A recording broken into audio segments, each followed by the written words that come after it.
Hey everybody, Jeff Yenser, CreativeMusicGenius.com. Thanks for watching today. And the other day I was just pondering the topic of harmony, very interesting, and how it relates to the numbers 369. Just because Nikola Tesla, he was a very smart guy, brilliant inventor, dude. Yeah, so he loved these three numbers. So why not explore how these numbers relate to harmony? I did a video on stacked thirds and how you can create all kinds of chords using stacked thirds. But today, we're going to look at the 9.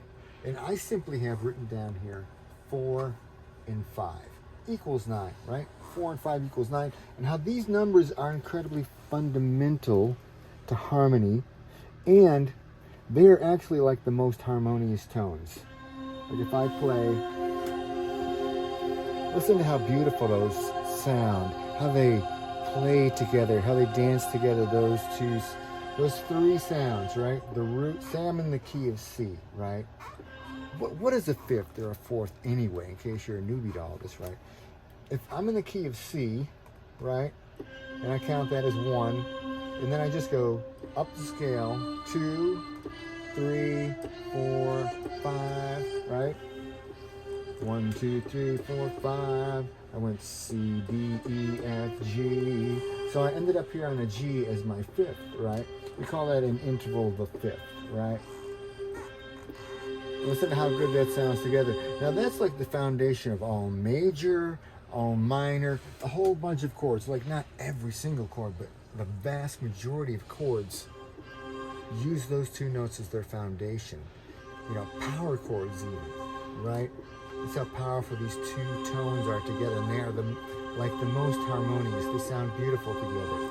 So if I go 1, if I start on C as 1, and go D, E, F, which is the fourth, right? 1, 2, 3, 4. That's my fourth, right?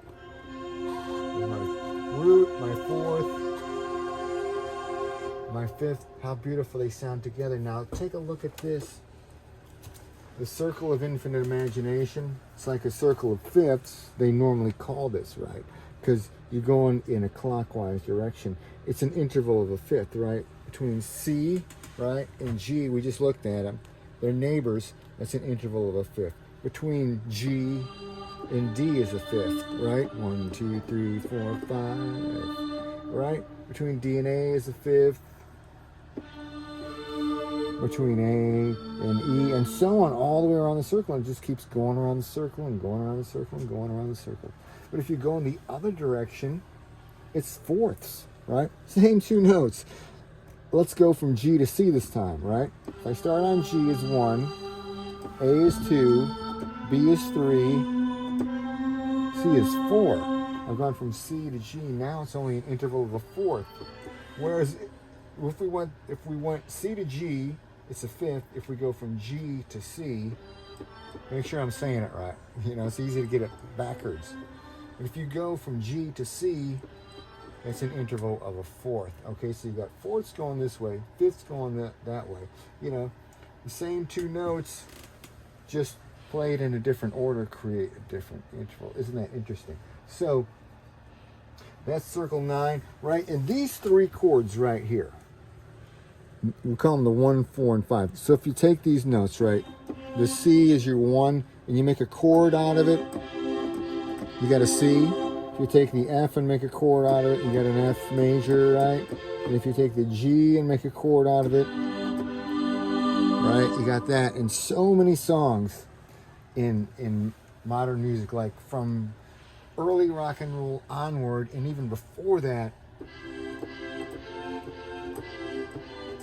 songs use that 1, 4, 5 formula a lot, like foundation. Like if you're a beginner, right, and you wanted to write a song, right, and have it sound cool, if you just start strumming your instrument or banging on your keys or whatever you're playing, and you go between 1 and 4 and 1 and 5 and mix them up and go in different orders, right, it's going to sound good.